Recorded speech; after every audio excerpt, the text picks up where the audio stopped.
Hey, welcome back to Splitting Atom. On my first tips and tricks video, I showed you VS Code as an alternative to Terminal for remote development. On this Remix edition, I want to show you some other cool features when working on a remote VM.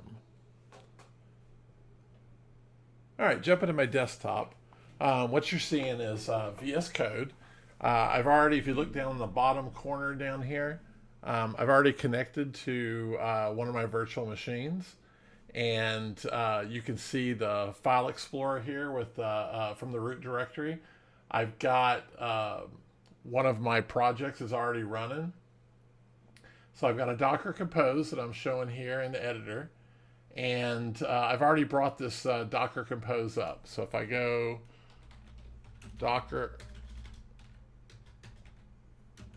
container list, you can see that I already have these containers that are out there running.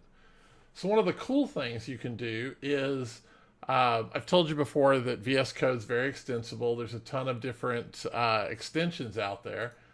So one thing you can do is you can install extensions on the remote machine.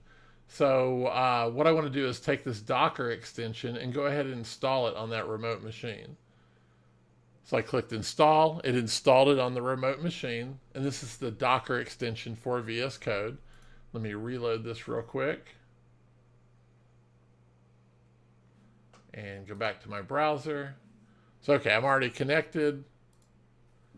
And what I can do is now I can look at Docker and I can see the images that are already running on this machine.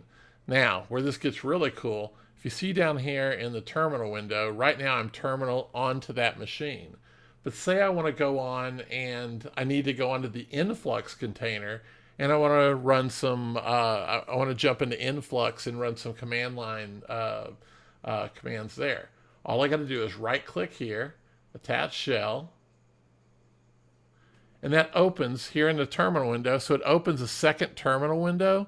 This one is going to be shelled into InfluxDB. So here I could go influx. And now I'm command line onto the InfluxDB. Let me close this right down here. And say I want to just run some SQL here. I can say show databases. And it's showing me the databases there. I think that's pretty cool. Now, the next thing I wanted to show you is a lot of times when you're working in the cloud and you're on a remote machine and you may be dealing with a corporate policy where only port 22 can go inbound and outbound from that machine. So, but you may want to run an application there that, say, a web server running on port 80, or maybe in my case, I've got Grafana running on port 3000. One of the cool things about this is you can forward ports. So within VS Code, I'm connected to that machine. It's got this SSH tunnel that's connected out there. I can see that port 3000 is being used by Docker.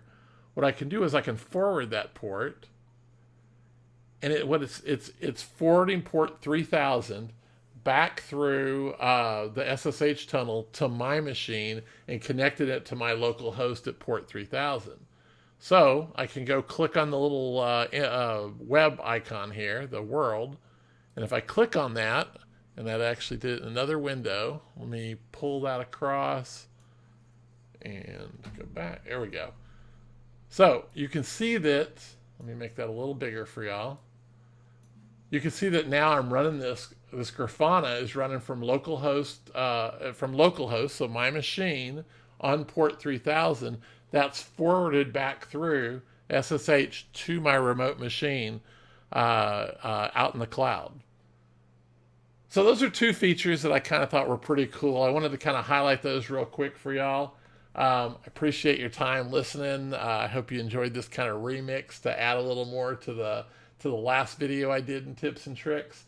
As always, you can follow me on Twitter at SplittingAtom0. Or you can go follow any code that we do in our videos.